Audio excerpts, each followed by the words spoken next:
Greetings, everybody. Welcome to our special day with the monks of Abhayagiri.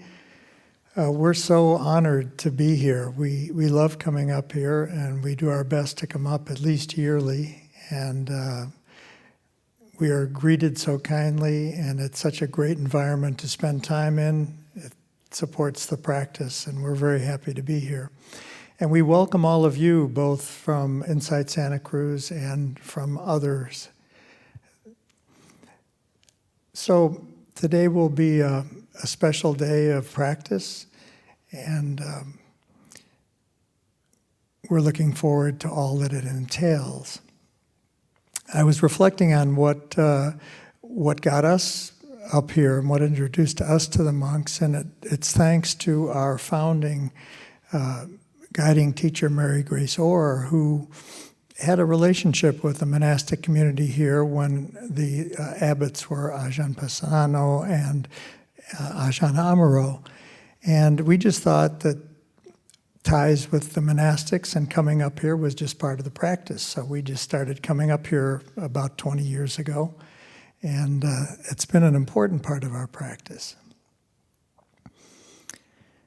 So I wanted to say just a word about generosity. These teachings are offered freely, and if you are so moved and would like to donate, we want all donations to go directly to Abhayagiri, and so you can go to the Abhayagiri website. It's abhayagiri.org, and go on to the menu and look for donations. And just so you're not confused, they're supported by a foundation, Sangapala, so that may show up as who you're donating to.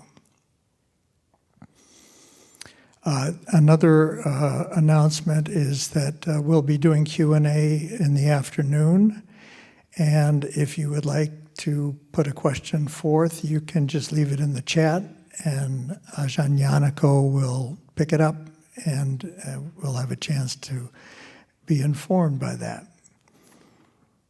I think if you're not aware of the schedule, basically we'll be going from now till 11 and then a break till 2, and then from 2 to 4:30. Oh, I'm sorry, from 1. I'm sorry, thanks. So I think that's all I have to say.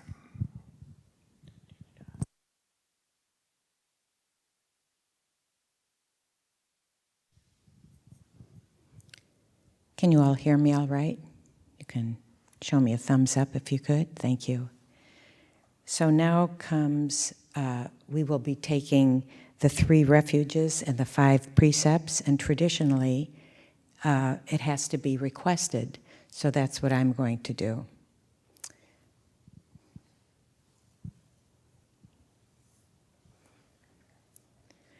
Mayam Bante Tisarena Saha Pancha Silani Yachama Dutiyampi Mayam Bante Tisarena Saha Pancha Silani Yachama Tatyampi Mayam Bante Tisarena Saha Pancha Silani Yachama.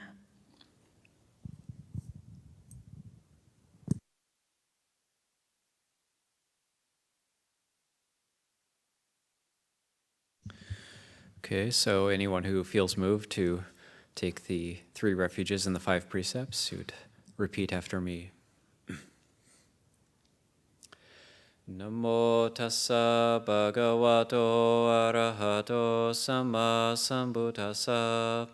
Namo tassa bhagavato arahato samma sambuddhassa. Namo tassa bhagavato arahato samma sambuddhassa.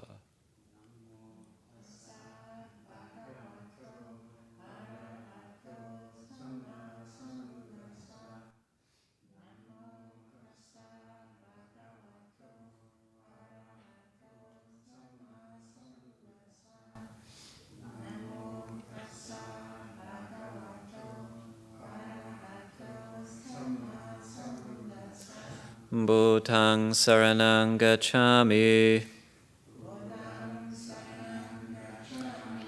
Dhammang saranang gacchami. Sanghang saranang gacchami. Dutiyampi Bhutang saranang gacchami. Dutiyampi Dhammang saranang gacchami.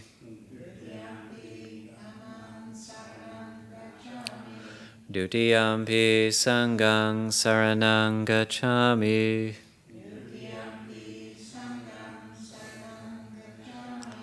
Tatiyampi Bhutang saranang gacchami.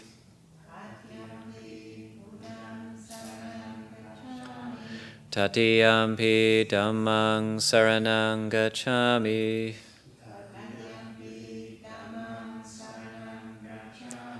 Tatiyampi Sanghang saranang gacchami.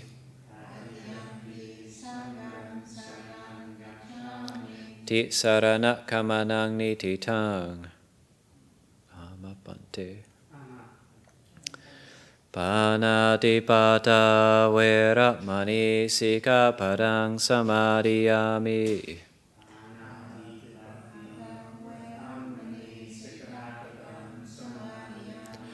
I undertake the precept to refrain from taking the life of any living creature.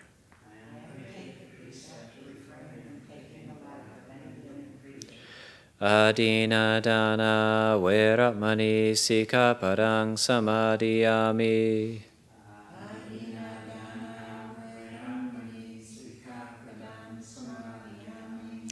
I undertake the precept to refrain from taking that which is not given.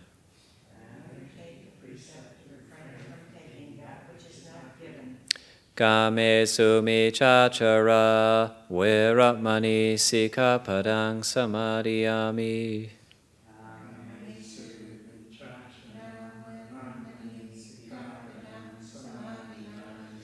I undertake the precept to refrain from sexual misconduct. Musawada veramani sikapadang samadhiyami.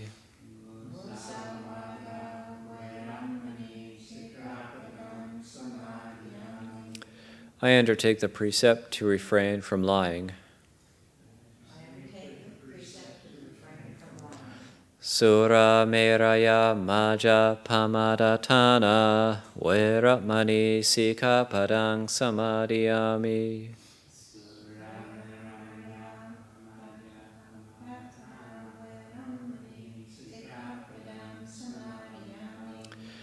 I undertake the precept to refrain from consuming intoxicating drink and drugs which lead to carelessness.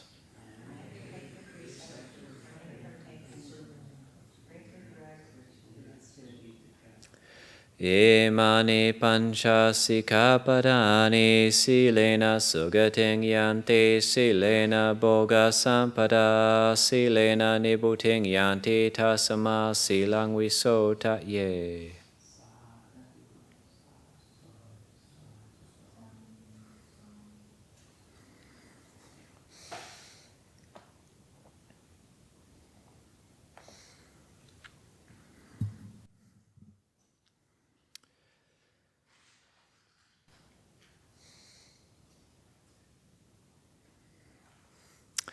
Okay, so welcome everybody.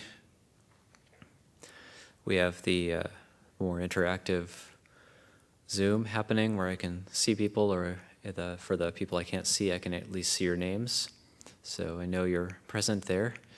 And this is also being live streamed on YouTube. We're just going to keep it on throughout the day until just past 4 p.m. when we will end the Daylong, so that this virtual Dhamma hall will be left open through the day, and there might be some different time zones joining in as well. So I believe there's a crew from New Zealand that might be joining in a little bit later, so they don't have to wake up at 11 p.m. or 1 in the morning to join. So they might be joining a little bit later. And it's one of the it's the Abhayagiri pulse of the year. Bruce and Jill coming in the fall. It's one of these annual things that happened with a bit of an interlude, a bit of a 3-year interlude. So, but now it feels like things never really get back to normal, but things are just moving on, and we're just moving forward somehow. And the theme of the retreat today is compassion, which is kind of, I've had it as a bit of a theme of contemplation this year, and it's kind of difficult to talk about, but it's a very important quality, so I feel it's worth contemplating, worth reflecting on. You know, something like metta, which is translated as goodwill, is very easy to talk about, and we can talk about having a lot of metta, having a lot of goodwill for each other, but then karuna, that second Brahmavihara, karuna, compassion, which is translated as compassion. I find it a little bit more difficult to talk about, and I certainly find it more difficult to practice. And there is a sutta attributed to Sariputta where the quality of karuna is for the removal of thoughts of cruelty. So karuna as a meditation or as a Brahmavihara is for thoughts of cruelty. And I find when I do conscious compassion practice, my life just seems to get more difficult. That just seems to be how it is. It's like the saying that when you move forward one step along the path, the demons grow 10 feet. So I think that really is true. And it's so not to be, that is to be expected, not to be afraid of obstacles when we do these types of practices. But when we actually are able to have a lot of empathy and care, that's, so compassion, karuna, is very connected with a sense of caring and a sense of strong empathy. It doesn't necessarily mean we take on the suffering of others, but we do tremble with. Another word, a synonym in Pali for karuna is anukampa, which is to tremble with. So that's similar to compassion. So we say it in the request for the novice ordination. They say anukampimang, or in their request for the Dhamma talks, anukampimang pajang. Out of compassion, please teach the Dhamma. So out of a sense of caring about me, please teach the Dhamma. And the Buddha is also said to have taught out of compassion for the world that he teaches. And that's the primary motive, the primary intention of the Buddha teaching is out of compassion.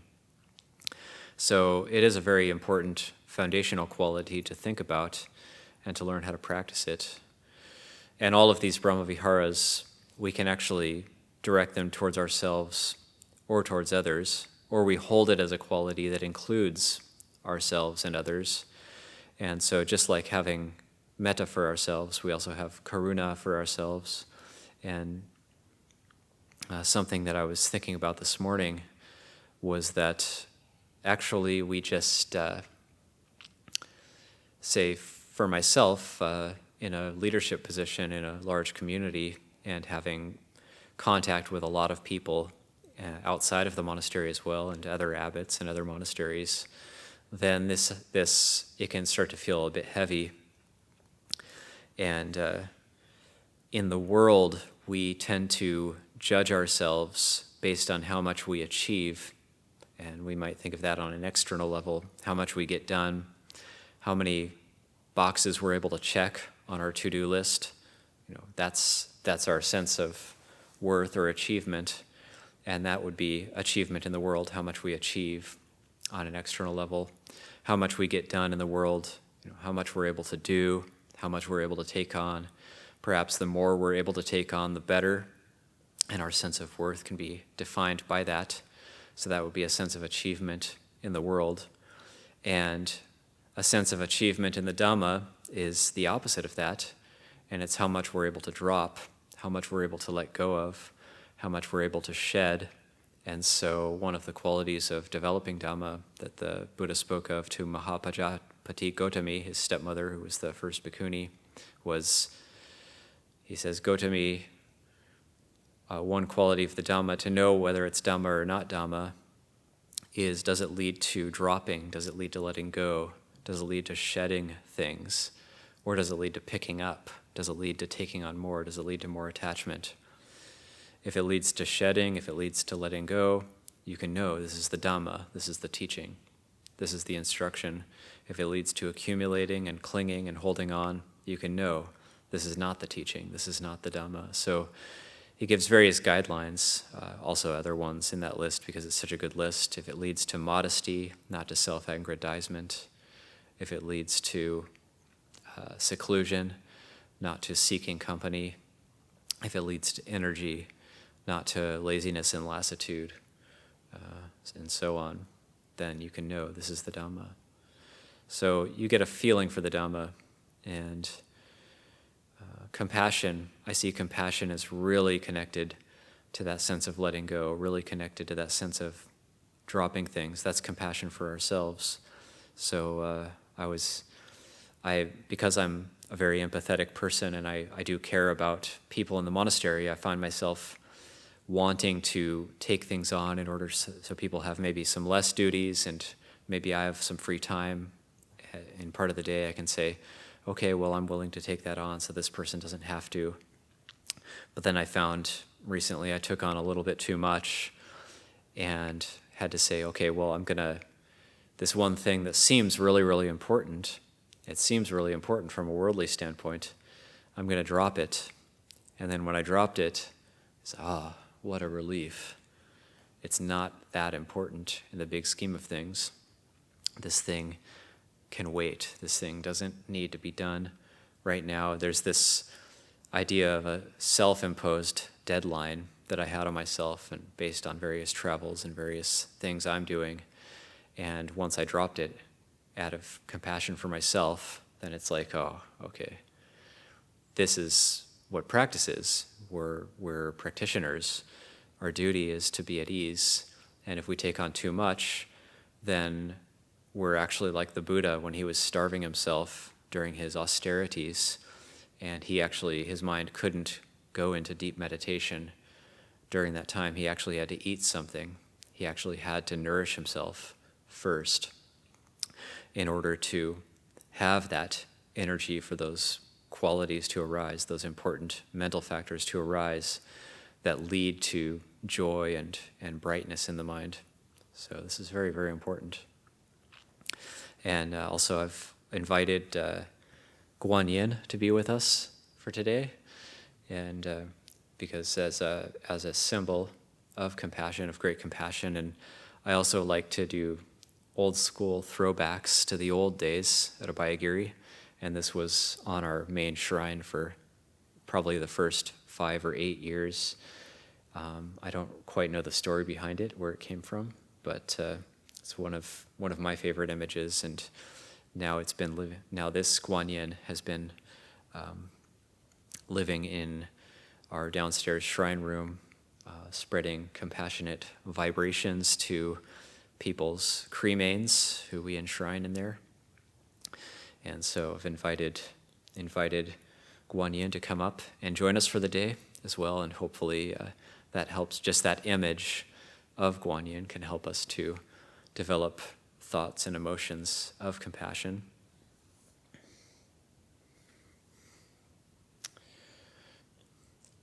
And so to begin today, thought we would start with just a 30-minute meditation, and I'll give a little bit of guidance, and we can make it into a compassion practice. And just remembering this is a foundational practice for us, and so very, very important to connect compassion with these different qualities. In the suttas, of course, as I said already, thoughts of non-cruelty, so the compassion being for relinquishing and letting go of thoughts of cruelty, but also compassion can be for removal of resentment. Compassion can be for developing thoughts of letting go and renunciation. So there's many, many uses. It's a very powerful quality. So if you're following along with this retreat and you'd like to get into a meditation posture where your back is upright but not uptight, And whether you're sitting in a chair or sitting cross-legged on the ground, whether it's just regular cross-legged posture or half lotus or full lotus, however you like to sit, then we'll do a meditation for about half an hour.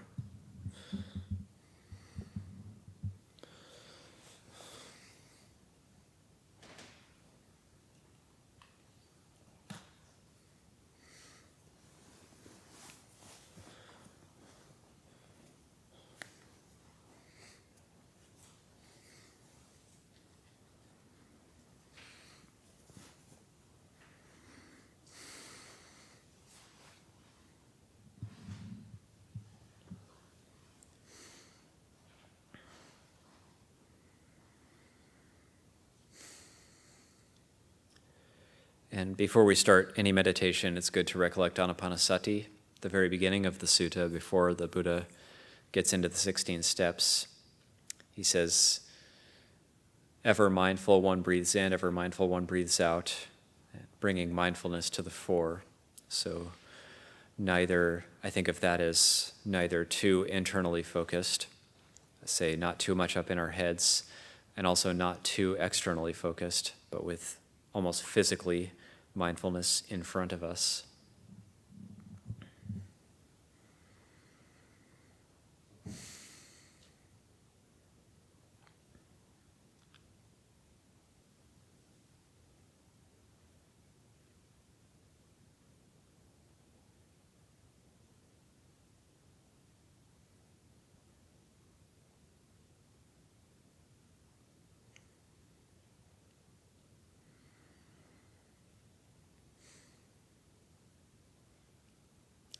And just trying to bring to mind some sort of work you may be involved in,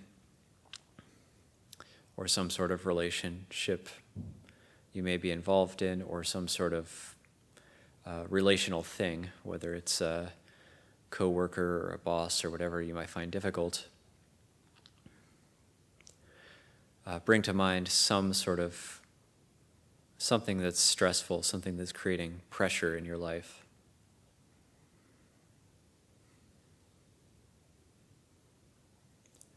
And once we bring to mind that stressful thing, we might actually feel the stress associated with it, because there may be a deadline, or there may be some seemingly difficult or unsolvable situation between us and another person.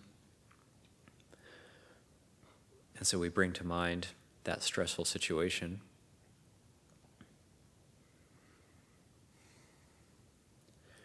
And then once you have fully brought it to mind, thinking, I'm just trying to drop it by telling ourselves, right now, I don't need to attend to this right now. I don't need to deal with this. And in the big scheme of things, it's not that important.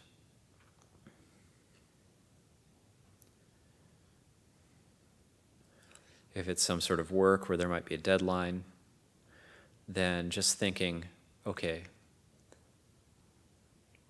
I'm done with this, I'm finished with this, I can drop this.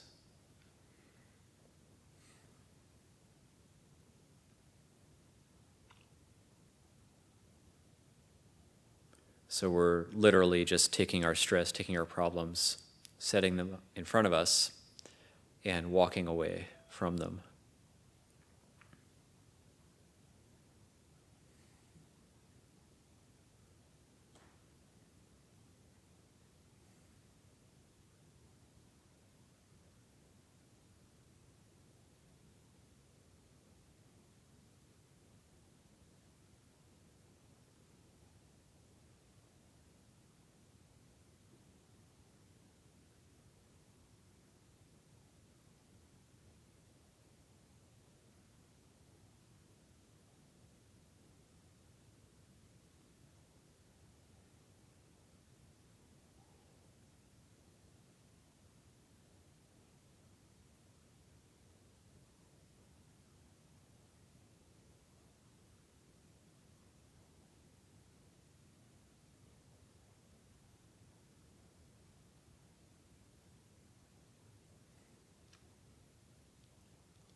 And now we can think of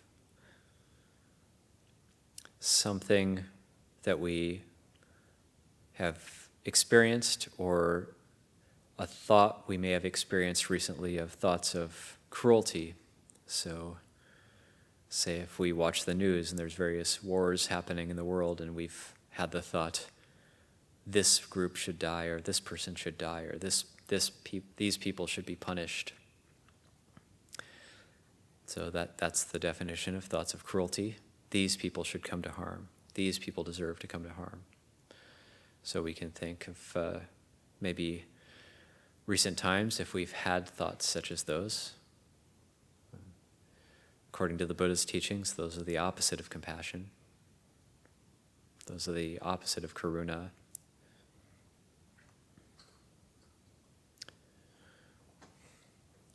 And then once we've brought to mind any thoughts of harming, thoughts of cruelty we may have had, then, and if we haven't had them, then that's great.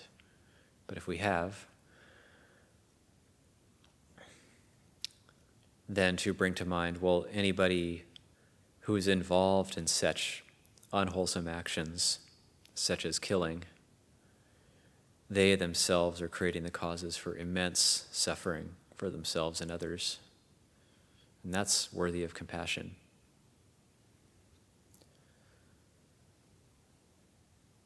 Not necessarily saying, well, I just feel sorry for them or I pity them, but actually saying, I wish they would create the causes to not suffer in the way they're going to suffer.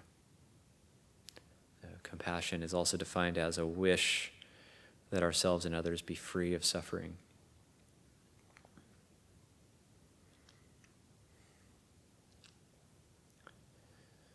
So this is a very bright quality.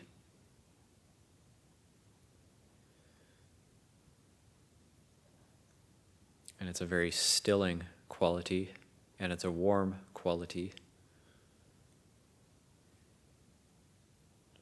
So we try to hold in mind that idea. May ourselves and others be free of suffering.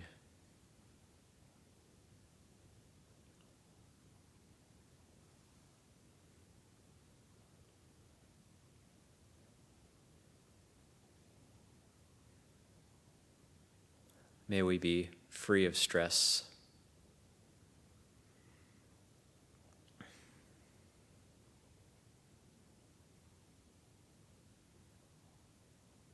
And may we all learn how to create the causes to be free of stress.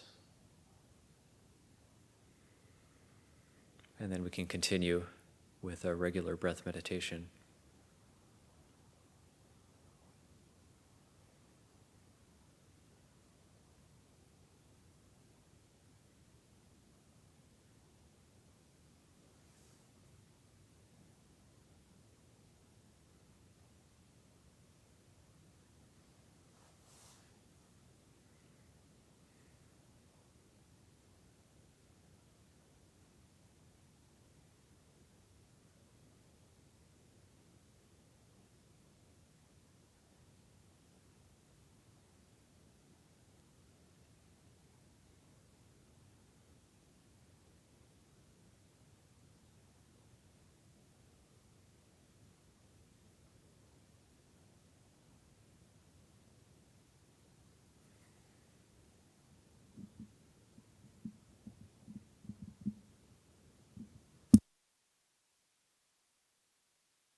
And as we meditate also, we can hold the attitude that I do care about others.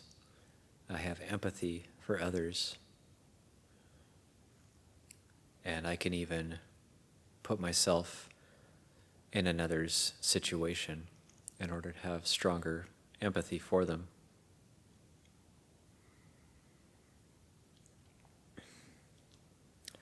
And yet, if this gets too difficult, that second Brahma-vihara of compassion and the other Brahma-viharas as well do need to be checked and tempered with equanimity.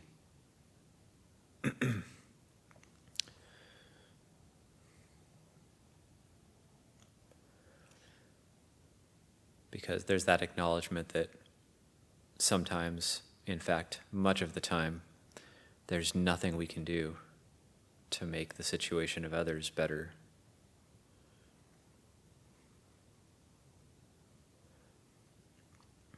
So we have compassion, but we don't ourselves drop too much into suffering because we temper it with equanimity, with upekkha.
We'll transition to a period of walking meditation. One of the benefits of being in this Abhayagiri Dhamma hall is that I can do walking meditation in the hall and give instruction while I'm doing that. And so I will get up and give some instruction in walking meditation. We'll do 30 minutes of walking meditation, and then I'll ring the bell, and we can come back and do about 30 minutes more of sitting before we have our meal and before the Sangha gives the meal blessing here.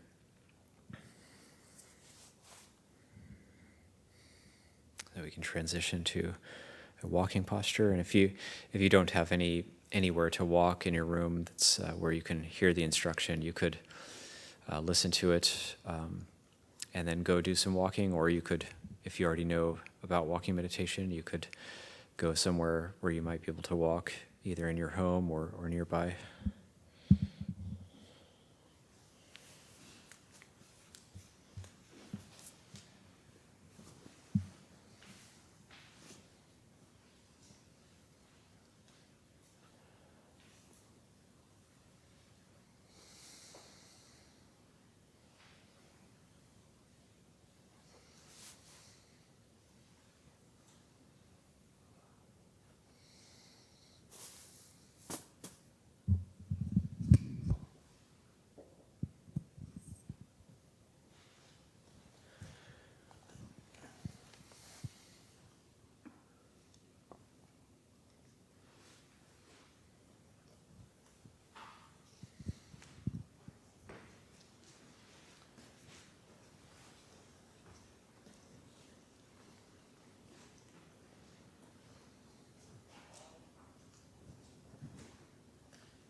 As we do walking meditation, we tend to just walk slightly slower than we would walk normally. And hands can be clasped gently in front of you or behind your back, but usually not just dangling to the side. But if that is the most comfortable for you, then you can do that as well.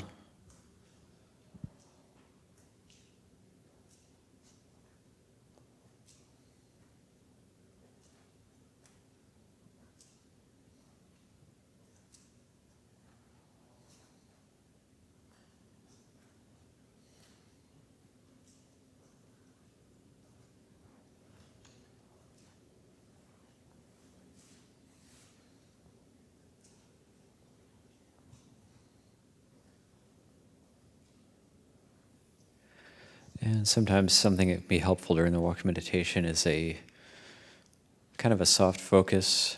Then you can actually feel the breath and be doing anapanasati during walking meditation. But also you're going to be naturally feeling the whole body because you're walking. You'll feel the feet on the ground, and the legs will have a greater or lesser amount of tension in them. The body, how tense is the body as well. The eyes, the gaze is, in the suttas it says a plow's length in front of you, so that's about 9 feet.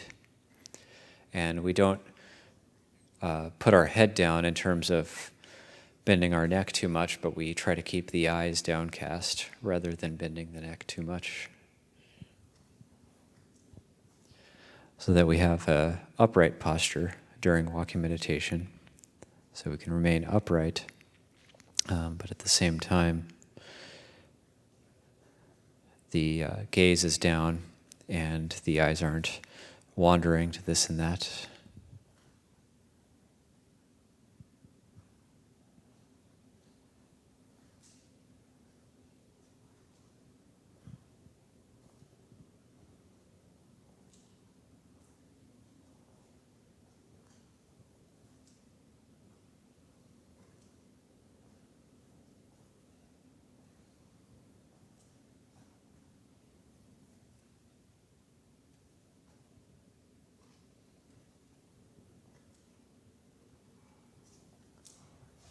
And actually, in the time of the Buddha, when Ajahn was teaching his student walking meditation, so when a senior monk had a student and they would be teaching them walking meditation, they would actually walk together on the same walking meditation path.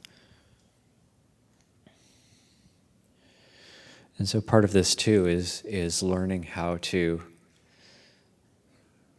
be in a practice mode, either in our daily life or when we're moving about and we're around other people. We can actually retain that practice energy. We can have a sense of seclusion even while we're in the walking posture, walking activity.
And if it's helpful for you, then you can also mentally recite Buddho during your walking meditation period.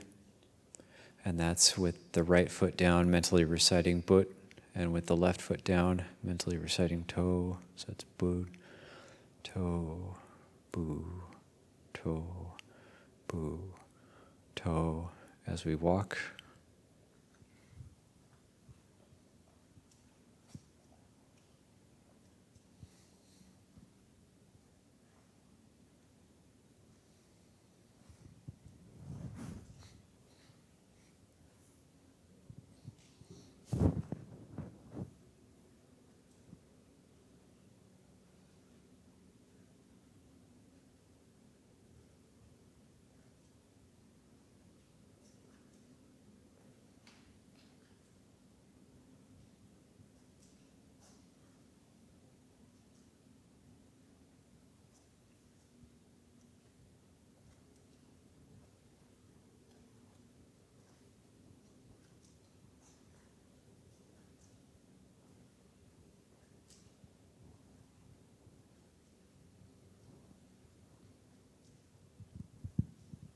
And the speed that you can walk, we do give the instruction to walk slightly slower than in your daily life. However, if walking faster helps you to feel more at ease, more peaceful, then you can do that.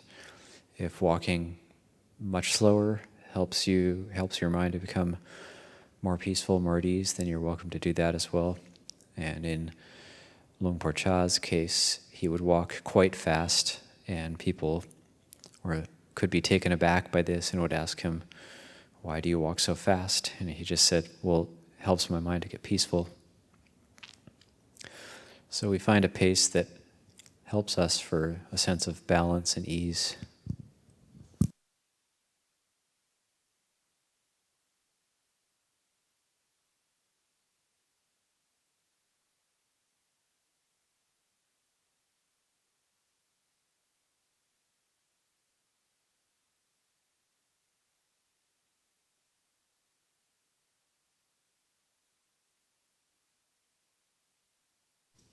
In terms of the ideal length of a path, it's could be anywhere between 20 and 30 paces.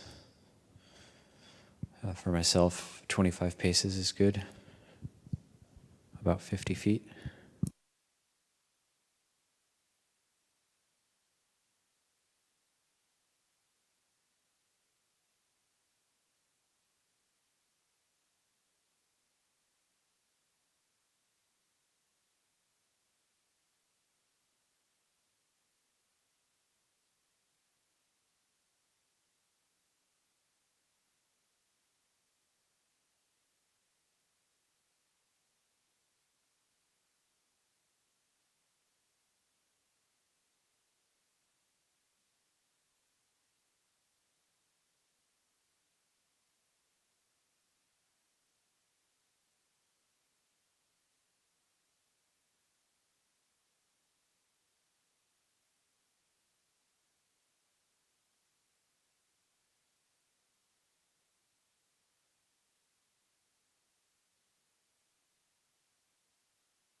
And as we do walking meditation, we might feel like we're just walking back and forth. We're not really getting anything done. And so we might feel like it's just a useless activity. And it is. It is a completely useless activity. So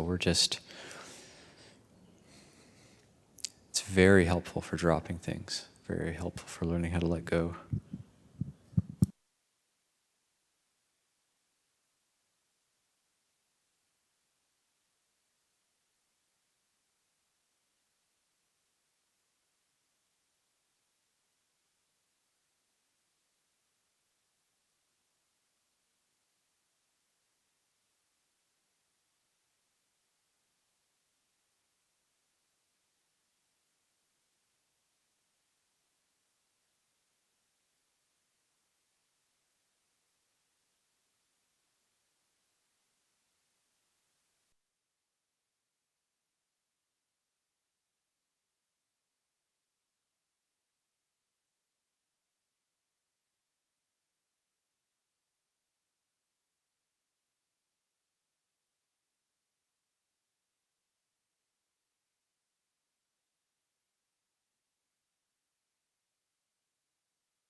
30 more minutes of sitting meditation.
For anyone who's just arrived, either in the Zoom room or on the YouTube live stream or in person, we're currently engaged in a day-long retreat on compassion, and we're in the middle of a 30-minute meditation session, which will end around 11 Pacific time. So you're welcome to make yourself comfortable. There's, for people here in person, there's mats in the corner drawer if you don't want to sit on the floor. You're also welcome to sit on the bench if it's painful to sit on the floor. And we'll continue meditating for another 15 minutes or so.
this brings us to just before our monastic mealtime of 11 a.m.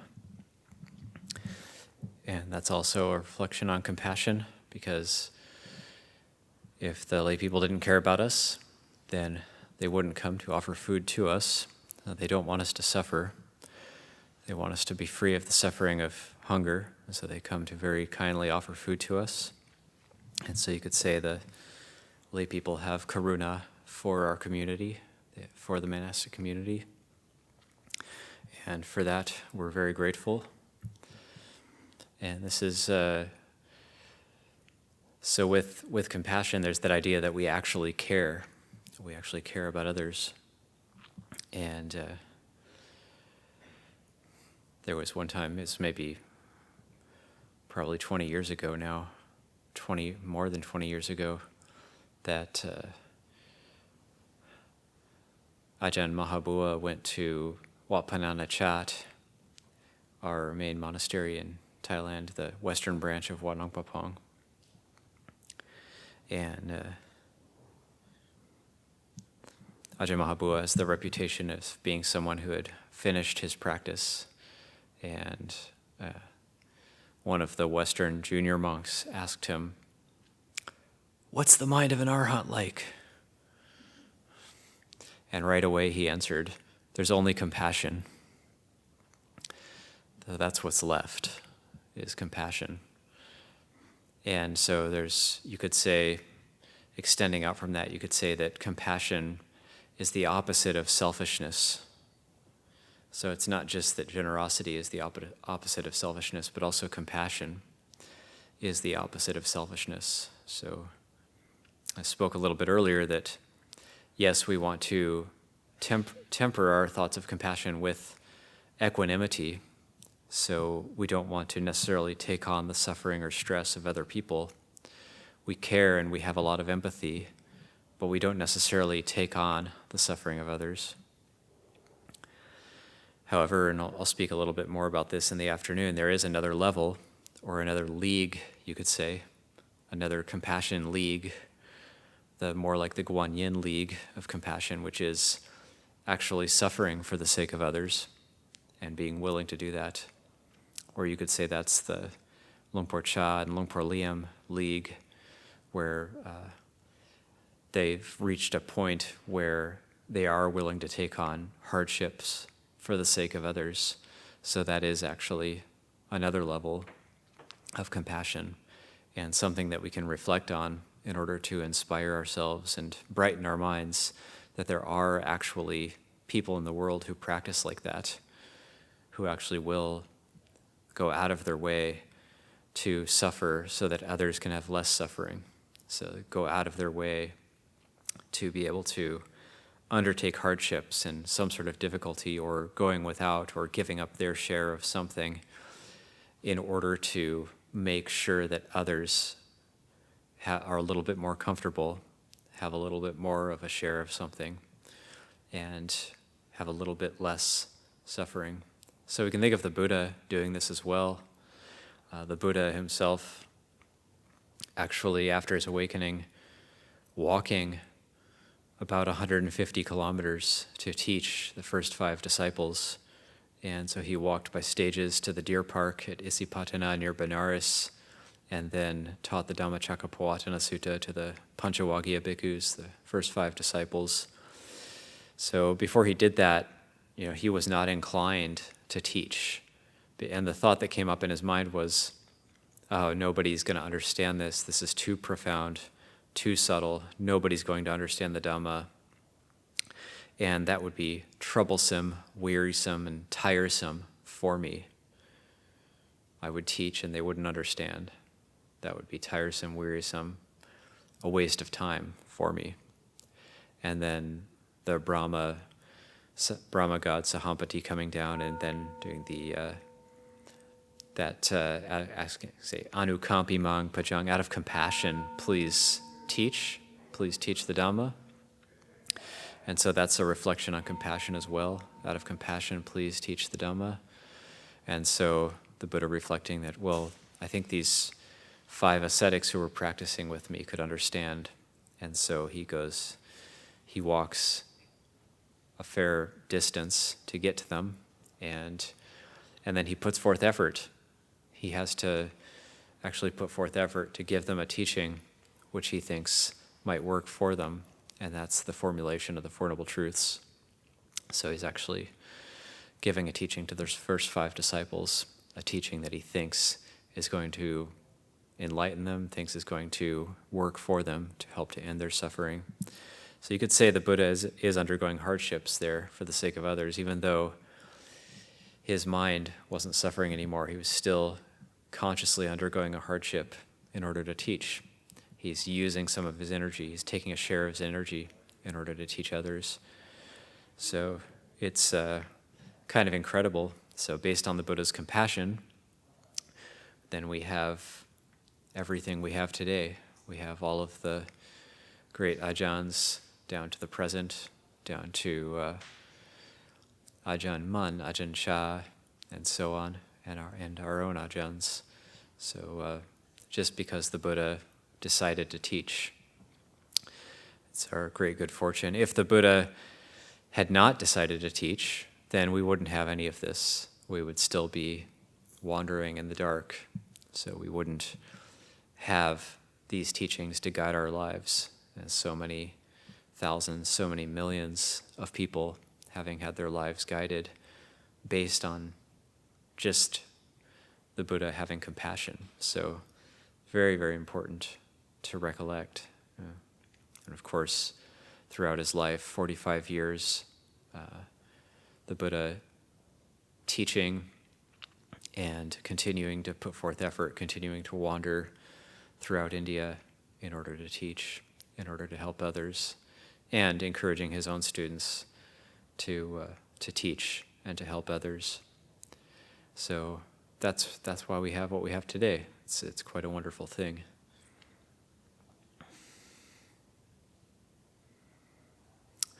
For anybody who's just joined recently on the Zoom, then just a reminder that if you have any questions for the afternoon Q&A session, you're welcome to write them in the chat, in the Zoom chat, and I'll answer questions later in the afternoon today.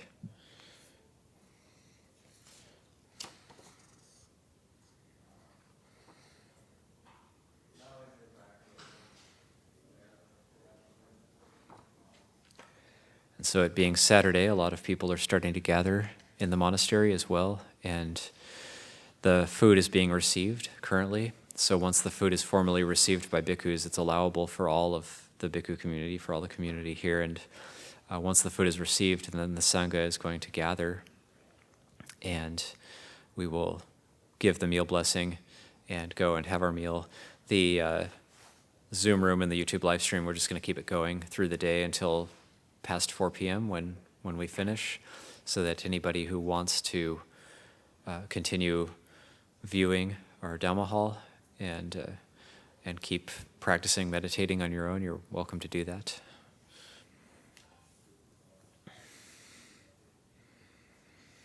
And so we'll just briefly sit some more, and I'll probably interact a little bit with people in real life here, and then we'll give the blessing.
ยะถาวาริวาหาปุราปริปุเรนติสาคารังเอวเมวะโตทินังเพตานังอุปกัปปติยะเจตังมาติกังทุมหังคิปะเมวะสมิจจตุสเปปุเรนตุสังกปาจันโทปนรสโสยันธามณีโชติรสโสยถาปิติโยวิวัชชันตุสัพพะโรโควินาศตุมาเตภวัตวันตรายโยสุขีรายุโกภวะอาภิวาทนาสิริสานิจังพุทธปัจจายโนจัตตารโอธัมมาวาทันติอายุวันโนสุขังภาลั